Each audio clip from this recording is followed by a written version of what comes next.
Welcome to the Dynasty One podcast. I'm your host, Carl Safchik, and today I am joined by a Dynasty mystery man. I'll give you some clues. He loves mimosas, he loves Penn State football, and he loves subtweeting me at all hours of the night. If you haven't figured it out yet, I am rejoined after, like a month and a half by Eric Harder. How you doing tonight, Eric? Doing well. It's great to be back. As you know, and all of our listeners know, we do this as a hobby, and sometimes real life things get in the way. So had some things going on, but they're in the rear view now. So I'm excited to be here. And I also want to say that what you could have used for a clue there is does not share the same god-awful Jeremy Hill takes as the rest of the hosts. Because I've been listening, while I've been in absentia. So, I got to hear all that garbage you guys were talking about how he's still worthwhile or even worth more than Frank Gore or something like that. He's worth more than Frank Gore, obviously, right? Oh, come on. Okay, well. I feel like when I was listening to that podcast, I'm like, I'm going to need to make a bet with Carl that Gore's going to outscore Hill this year. So we can. I'll take that. All right, so we'll figure out the particulars later. It's really more about a dynasty thing anyway, but I'll still, for the sake of argument, I'll take that bet on 1 year. But you said you do this for a hobby. I do this for a living. Jarrett's been telling me for 3 years that the check's in the mail. So lawyers, you can't trust them.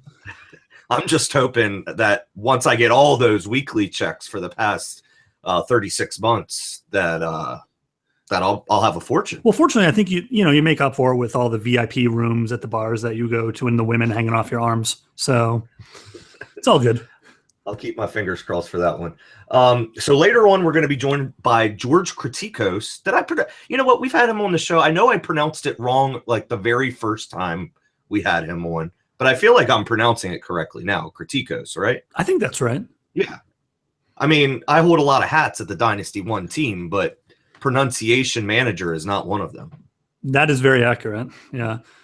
I mean, to go along with my long running pronunciation of Jaguars and my inability to say Samaje P. Ryan correctly on the first time. I think I got Kritikos down. We'll ask him when he comes on. Well, I gotta say, at least you're willing to own your Jaguars takes.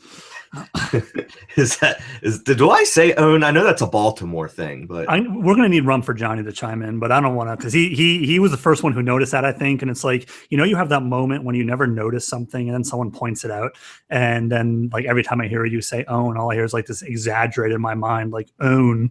So I gotta blame Johnny for that one. Okay, I might have a little bit of a Baltimore accent, but they do the Joe Flacco, Natty Bows, Orioles. I don't do all that, I don't think. But let's talk about fantasy football. So first of all, the big news of the week is Jeremy Maclin got cut by the Chiefs right after that post June 1st deadline. So first question about it, and we'll get to his landing spots, and we'll talk about Tyreek Hill. I know you want to do that. But first of all, what does this mean for Jeremy Maclin's value? Well, right now they're rumoring that he's going to sign with the Bills. So it's kind of an interesting question there because is it a good landing spot inherently if you look at all the pieces and possibly a defensive-minded coaching staff? So on the surface, you would say no. But then you realize that Sammy Watkins did not have his fifth year picked up by the team. And as much as I think you and I both hesitate to use the phrase injury prone, with the exception of, certain people, we know that, for example, guys with hamstring problems are more likely to have hamstring problems. There is scientific evidence to support that. And I still actually do believe in the scientific process. Concussions are the other scary one. We know that if you get a concussion, probably the next one's going to be a little bit worse and you're going to miss a little bit more time. So I don't want to use the phrase injury prone about Watkins, but he has missed a lot of time. That's the fact of the matter. And now this is, I think, the second time that he's having surgery on that foot. So it might be fair to soon lump him in. And this is in a roundabout way of saying that Jeremy Maclin, if he were to sign with the Bills, could be the wide receiver one if Watkins doesn't come back healthy. And even if he does, he's probably not going to be there in 2018. And Maclin, depending on the type of contract he signs, could be. So it's not terrible. Tyrod's a pretty good quarterback. I think McCoy is the centerpiece of that offense. But honestly, it's not like if he would went to the Jets or something like that. So you could probably name at least 5 to 8 worse teams off the top of your head. I kind of still think the best landing spot would be the Chiefs. Obviously, that's not happening. But if we're just lumping every NFL team in there to say, I still think the Chiefs now have the worst wide receiver core in the league. If they maybe didn't already, I don't know. I would like Buffalo as a landing spot, even if it was with Sammy Watkins. I think Tyrod can probably sustain 2 wide receiver 2s, maybe high-end wide receiver 2s if they open up the playbook and let Tyrod be a quarterback. I heard Dallas. What do you think about that? I mentioned Dallas. I think that would be ideal too. I don't know if I really trust Terrence Williams as a wide receiver 2, like a wide receiver 2 on that team.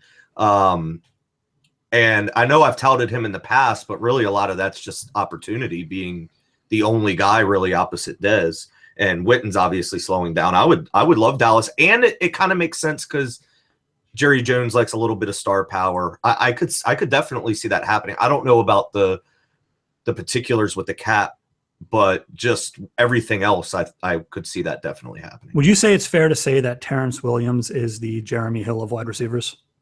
No, he's better, or no?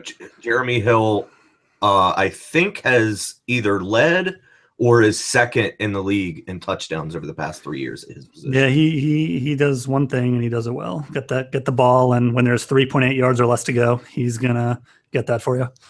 And with touchdowns being worth 6 points in fantasy, I think it's kind of worth noting. Semantics. All right, so let's talk about Tyreek Hill. No one has talked about this yet, so I don't actually think this is going to be very interesting because there has not been, at least to my knowledge, a single Tyreek Hill take anywhere. No one knows what to do. Let me rephrase that. You talk about Tyreek Hill.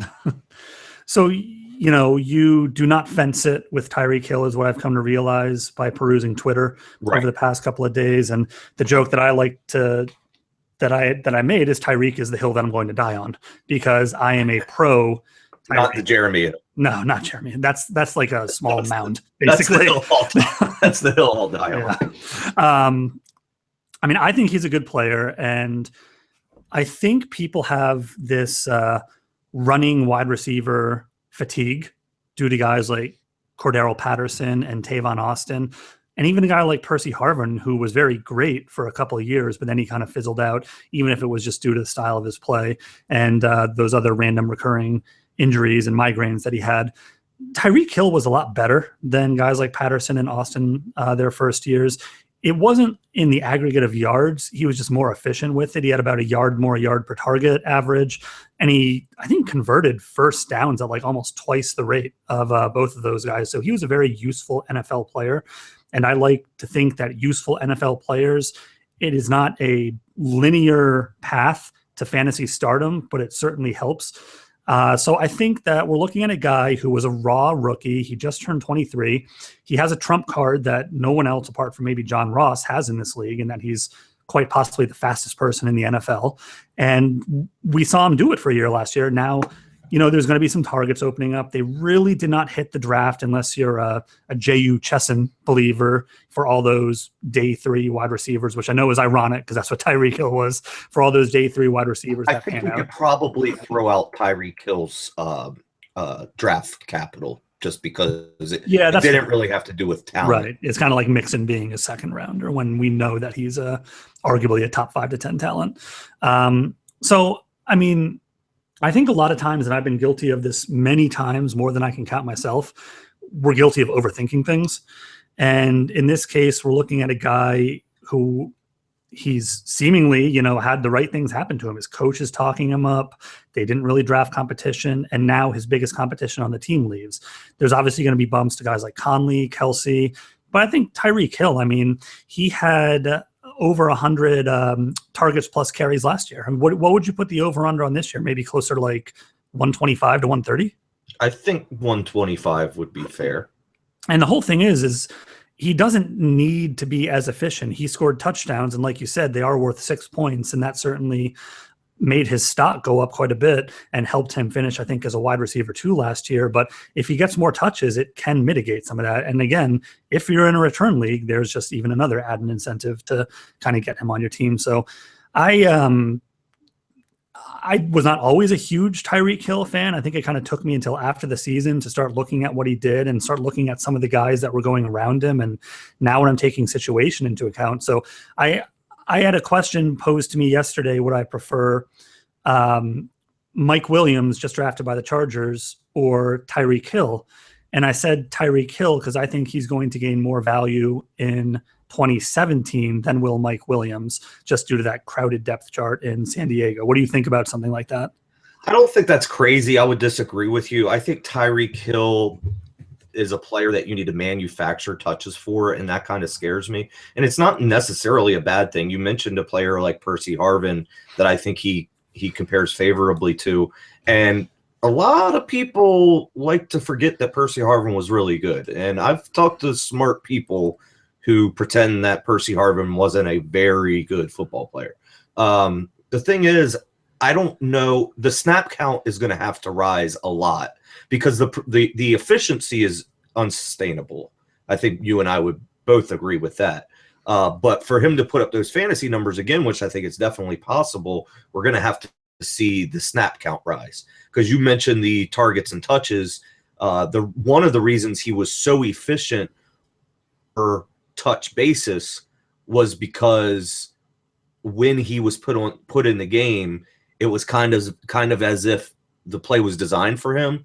And I don't know if that's sustainable either. So I think he's going to have to become a more complete player in order to get on the field more. I think that's possible, but I would prefer Mike Williams, who has the draft capital. I know I already prefaced that with saying Tyreek Hill's draft capital doesn't really make sense being drafted in the late 5th round. But I think even without the choking his pregnant girlfriend thing, that he would have been a top 5 draft pick like Mike Williams was. And with draft capital comes a lot, commitment. And plus Mike Williams was a much better college receiver than Tyreek Hill. I mean, Tyreek Hill's dominator rating is in the 22nd percentile. So Mike Williams was a star on a national level. So I would prefer Mike Williams. I would say pretty easily, but again, I don't think it's crazy either. I would more like Tyreek Hill. I know you said you'd take him at like the 105, or you would have to get the 105 to take him, if I remember correctly. Yeah. I would more take him towards the back of the first round. I think I would prefer both Howard and Njoku. I think I would prefer all 4 running backs and the big 3 wide receivers, if you aren't crazy and subscribe to the fact that John Ross is part of that big 3. So I think something that tends to happen, especially with these lightning rod guys, and it's again something I've been guilty of too, is we forget, and I'm not accusing you of saying this, but we forget that they can get better. So just because he was pigeonholed in a certain role as a rookie, I mean, maybe he'll never run a full route tree like some of these other stud, quote unquote, small receivers, but obviously his coach says he understands the game, and his coach says he wants to give him a larger snap percentage. And right now, regardless of whether or not it was salary cap related or not, the actions are speaking louder than the words. So it's certainly an interesting situation. And before we get off the subject, I just want to ask you kind of a follow-up, which is more of a theoretical dynasty question. Theoretical dynasty question. So going to catch a lot of passes and have bum wrists with your response here. When you have a guy like Tyreek Hill, or even a guy like Willie Snead, for example, who you possibly could have gotten off the waiver wire, and now you see they get these big spikes in value, are you more along the lines of, I'm going to cash out because anything I got is more than what I paid, or I'm going to ride the lightning because nobody's going to pay me what I want because this guy came off the waiver wire and other owners are going to be hesitant to trust him? It's very different for me for different players, but more often than not, I'm holding on to them. Even if it's incorrect to think this way, I think I'm playing with house money now. So why not? Yeah, I'm with you on that. But I've done it other ways too. Like in the Capitalist Pigs draft last year, I went literally 0 running back. Like I got Christine Michael, Andre Ellington, Chris Thompson, all for $1. I forget the other ones. It was like literally I was spending $1 out of a $1,200 budget on all these guys. Well, Chris Thompson was the one out of those to kind of hit. and I cashed out on him. I got $50 in blind bidding. Somebody like that who wasn't a huge hit, like Chris Thompson was definitely a hit, a definite return on investment. Somebody like that, I think I'm willing to cash in on. Somebody like Gary Barnidge 2 years ago, Justin Forsett 3 years ago, players like that. I think, man, I've made so much, money that I'm just spending on the house now. And before we do get off the subject, I know you weren't trying to put words in my mouth as far as like saying that he wouldn't get better. I think my point is, I don't even think he would need to get better. He was objectively great last year. So that talent is not something that comes into it. It's more, again, I think being a well-rounded player. He plays his role that change. I don't even want to call it change of pace, because it's more of like he's like almost like a designated hitter. He can just step in and strike out or hit a home run. And last year he hit a lot of home runs. But I don't know that in fantasy football I want to bet on a designated hitter. Yeah, that's fair. All right, what do we have next on the agenda? Oh man, this one's sad. Like, honestly, I'm gonna say this kind of tongue in cheek, but it really is sad. Dennis Pitta re-injured his hip in OTAs. Some sources are speculating this is the end of his career. I would probably be one of those, also one of those people that would speculate that. Does Pitta have any dynasty value left? No, I mean, it's gone. And it really is too bad, because a lot of people forget or didn't even realize in the first place that guy led the tight end position in receptions last year. As crazy as it is to think about, he was an afterthought in training camp. And 86 receptions. Yeah, but he was able to stay healthy. He's Thunder buddies with Joe Flacco, so they're besties. He's spreading the love. No, this is the third time that this has happened. I can't pretend to put myself in his position, but I just do not see any incentive as to why he would want to come back and jeopardize his health moving forward. So I don't think he has any value. But again, I'm going to pose a question to you, which is, do you want any of the Ravens tight ends right now? And if so, which one would you want? I think they're all kind of worth taking a stab at. Max Williams has a lot of draft capital, also has battled injuries. But, if you think, again, we talked about draft capital with a couple of the other guys we were just talking about. If you believe in that, Max Williams is someone who has saw his ADP drop despite being able to prove himself on the field. I kind of do like Crockett Gilmore still, and even like a late dart throw at Darren Waller, who just has unique athletic ability. Now, I'm not saying go out and get all three of them, but like go see if one of them are on waivers if you have a deep league. Is Ben Watson still under contract? Yeah, I think they were rumoring it was going to be like one of he or Pitta who could potentially get cut just because they had that glut at the position. So obviously, it's probably not going to be Watson now.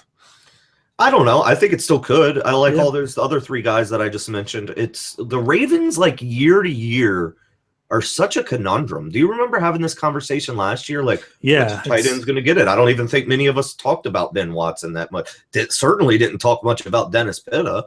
And then we talked a lot about the rookies they brought in, the kid from Navy, Keenan Reynolds, and Chris Moore. And we thought Mike Wallace wasn't going to do anything. We thought Brashad Perriman was going to have a big year. We kind of let Steve Smith become an afterthought, especially – when was it at this point that he said he was coming back? What was he already coming back this time? I mean, the Ravens are just weird. And then the running back position, don't even get me started. People thought that Trent Richardson might make an impact last year at this time. And Terrence West was probably fourth on the depth chart. So they're just always a weird team to try to predict. I don't know if they do that on purpose. Like, they're almost like the Patriots, but without the offensive start, like without Tom Brady to make the offense go. So they have this deep offense like that could have a bunch of fantasy value if they had a good offense. Yeah, I mean, I think not to segue here too much, but the guys on that offense, I'm probably buying into. Maybe the window is closed a little bit on Perriman. I think he was a bit cheaper maybe even like a month ago. And Danny Woodhead, I'll always buy Danny Woodhead because every team he's on, he's wound up, proving the doubters wrong. And he's to the best of my knowledge, the vast majority of us still play PPR, and he's just a PPR beast. Who was it recently? Somebody was criticizing PPR, criticizing standard recently, but we always get our like Jake Seelys who criticize PPR too, just because he probably likes missionary sex the best. Let's keep going forward. Corey Coleman injured in training camp, also dealing with a sore hamstring. This is the second hamstring issue for him in the NFL, one that sidelined him during his rookie season. He's currently on track to return for training camp. Coleman is the 39th player off the board in DLF's May ADP and has been going between 25 and 39 since the start of the 2016 NFL draft. Was enough shown last year for you to keep him this high, or does only showing flashes and injuries become significant red flags for you? So they're not significant red flags, although I do find it somewhat interesting that people who live for hot takes, I kind of expected to see them like, oh, Corey Coleman is injury prone, from the hot take artists out there. And haven't really seen any of that, which I think generally, I guess, maybe it just doesn't happen when you have that type of draft capital invested in someone. I don't own any Corey Coleman shares anywhere. I was not as high on him as I know you were last season. I think you had him as your wide receiver one before we all knew what Michael Thomas was. And he had like 2 really good games last year, and then he got hurt and really didn't do a whole hell of a lot else. I think he had like under a 50% catch rate, which is pretty bad. Although I feel like I saw someone posted something, it might have even been Matt Harmon, that he basically ran like a lot of 9 routes, which is obviously not going to be conducive to fantasy success when you have Cleveland quarterbacks throwing you the ball. So I guess this is a roundabout way of saying I would be terrified of him at that price. And tying back into what we've already talked about, I'd much rather have like Tyreek Hill at 55 or wherever he was going than Corey Coleman in the 25 to 39 range for sure. All right, let's play a little screw, marry, kill. Corey Coleman, Dante Moncrief, Mike Williams. I'm going to marry Mike Williams. I'm going to kill Dante Moncrief because, I mean, you know my feelings about Dante Moncrief. Yeah. And I'll, what the hell, I'll have a season of fun with Corey Coleman. Okay, I think I agree with all that.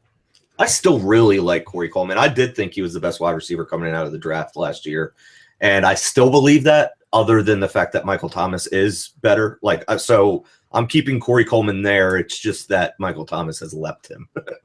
So, but yeah, I mean, injuries are a thing, I guess. Yeah, I don't know. Hamstrings, I mean, that's something that obviously Odell Beckham dealt with for his college career and his rookie year, and I think even coming into last year, and he got over it. So maybe Corey Coleman will as well. What other? I'm looking at some other players that are going around there. So yeah, Tyreek Hill's at 51. Would you prefer Hill to Coleman? It's one of those decisions I don't think I would have to make, because by the time 51 rolls around, Coleman will be gone. So it's one of those things where, well, you might now. This is before. Yeah, that's true. I mean, I could see them both swinging 5 spots or so either way. So, in a vacuum, it's hard because I like Hill more, but I don't really care what anyone says. Unless you just want to throw value down the toilet, you have to take consensus price into account when you're making a trade.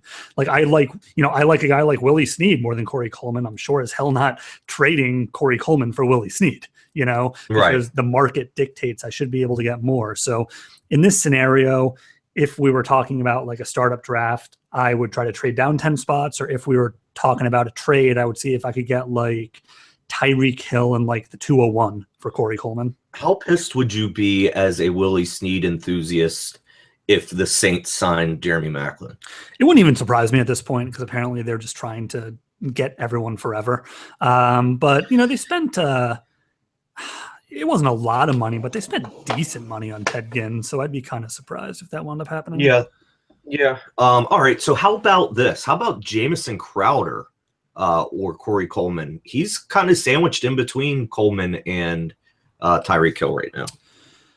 I think I would probably go with Coleman just based on value, but would expect Crowder to have a better year this year, if that makes sense. I'm really surprised Crowder's that high. I am too. The comparison I always made for Jamison Crowder was I kept comparing him to Cameron Meredith, and he had very similar stats last year, excepting touchdowns, where Crowder had a couple more. And I think Meredith, at least a few months ago, was going like 3 or 4 rounds behind him, which I guess I didn't really understand. But people love Jamison Crowder more than I expected. What do you think about Jamison Crowder as a late 4th round pick in dynasty startups?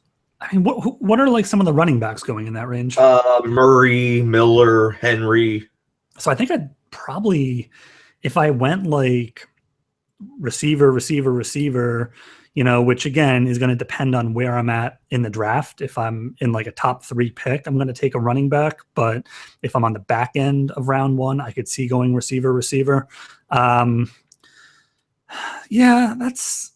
I think it's a little bit steep. I think it's a little steep for me. One, I've always called him a Jarvis Landry light, which I mean that in a very complimentive way. I'm a big fan of Jarvis Landry. Are you asserting that Jarvis Landry, despite poor measurables, is good at football? Hashtag good at football, okay. In fact. The thing with Crowder is, yes, he's in this high-powered offense, but he's got the alpha dog and Jordan Reed, as long as he's healthy. And they are committed to bringing in outside wide receivers. They brought in Doxson last year, who, if he stays healthy, is probably one of the top 3 wide receivers in the draft last year. You could have made the case for the best wide receiver in the draft last year before we knew Michael Thomas was Michael Thomas.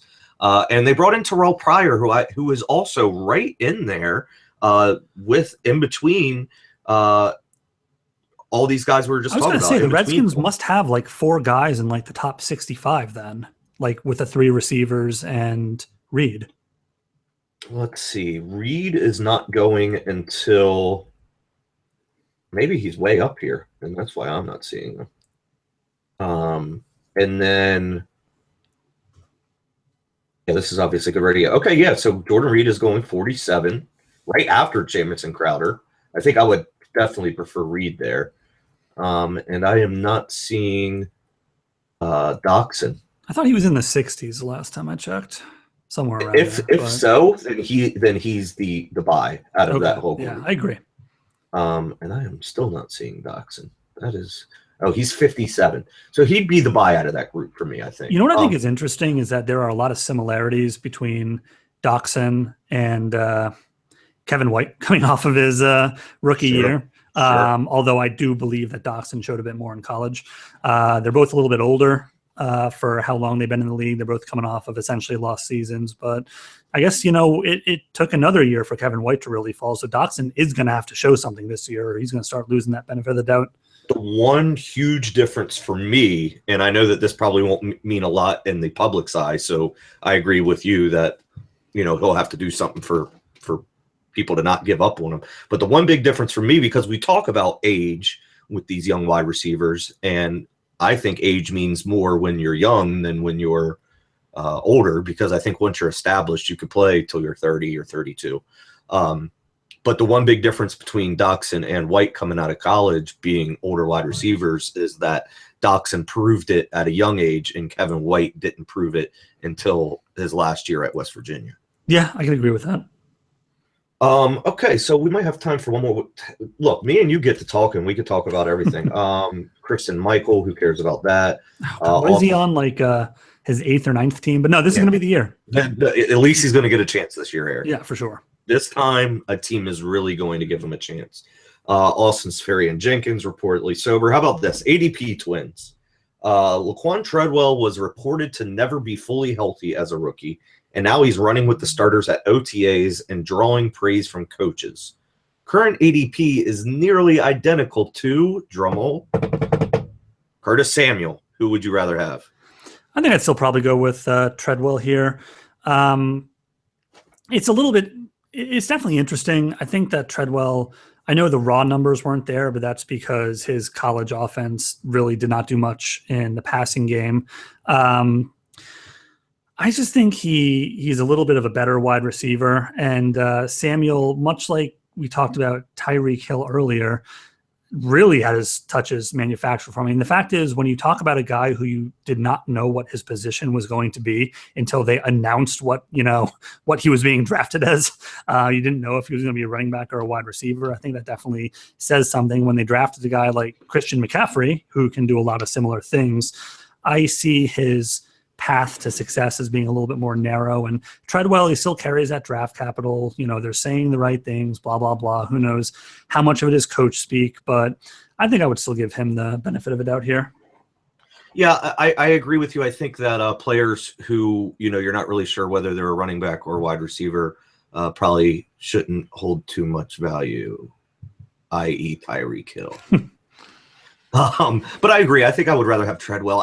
I don't know what to make of the first year. Like, was he dealing with injuries? Really? Was he? I don't know about that. It seems like they're covering up for maybe him not learning the playbook. If he's running with the ones now, they're at least giving him the benefit of the doubt. Maybe he had a good offseason. Maybe something clicked in his head.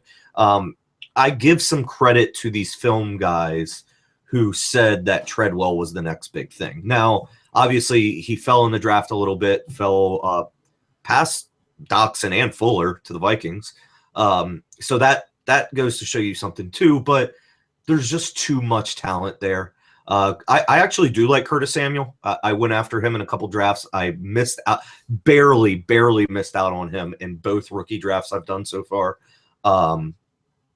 But I think Nathan Powell and DLF's Ghost both sniped me on both of those.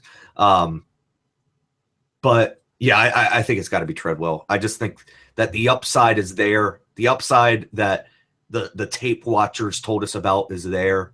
I like Curtis Samuel. I think he could be a multi-gadget type player, a la Tyreek Hill. A cheaper Tyreek Hill at this point, and he did it in college too. But I'm gonna grit my teeth and take Treadwell. Yeah, I think that's right. I mean, ultimately, you have to trust your valuations, and maybe everyone who took Treadwell as a top 3 rookie, maybe we were wrong. We never know. It certainly was not anywhere near a promising first year, but I don't think he's fundamentally changed as a player from the guy that everybody liked on film. I missed out on like the whole first round of rookies last year. They're just, I think I kept trading out. I'm pretty much never going to take a running back at 101 and didn't have the 101 in any leagues last year, so I wouldn't have gotten Ezekiel Elliott. Even if I had the 101, I'd probably trade it for a ransom. I don't think I have any of those guys on any dynasty team. I don't have any. I did trade for Michael Thomas during this offseason. I traded Alshon Jeffrey for him. Did I tell you about that? What did you think about that? Alshon Jeffrey for Michael Thomas. Straight up? Yeah. Yeah, I think at this point it's I think Thomas is ahead on value. I mean, I'm a huge Alshon Jeffrey fan, and I do like his situation quite a bit this year. I expect him to recoup some value, but a guy like Thomas, when he shows that well in his first season, he could like not improve and still be ranked as a first round draft pick at this time next year. This was pre Alshon Jeffrey going to the Eagles, and obviously pre Brandon Cooks going to the Pats. So I think I was a little bit luckily ahead of the curve there. But hey, it was great to talk to you again. You're not gonna stick around for the George Critico segment, but hopefully with all this stuff going on behind the scenes with you, with your quote unquote real life stuff going on, hopefully we can have you around some more. I don't have to talk to Jason as much anymore. Yeah, I mean, does anyone really want that? No, yeah, I don't think Jason wants to talk to Jason. Yeah, I think he has like a loop of like he can't hear himself in his headphones because he would just quit. So he only hears like the guest and the other host's voice. I think that sounds about right. All right. Well, it was good chatting with you as always. And on the other side, I'll be joined by George Criticos. All right, cool, man. It was good chatting with you. Awesome. Yeah, it was good to be back. Yeah. Let me go off air real quick.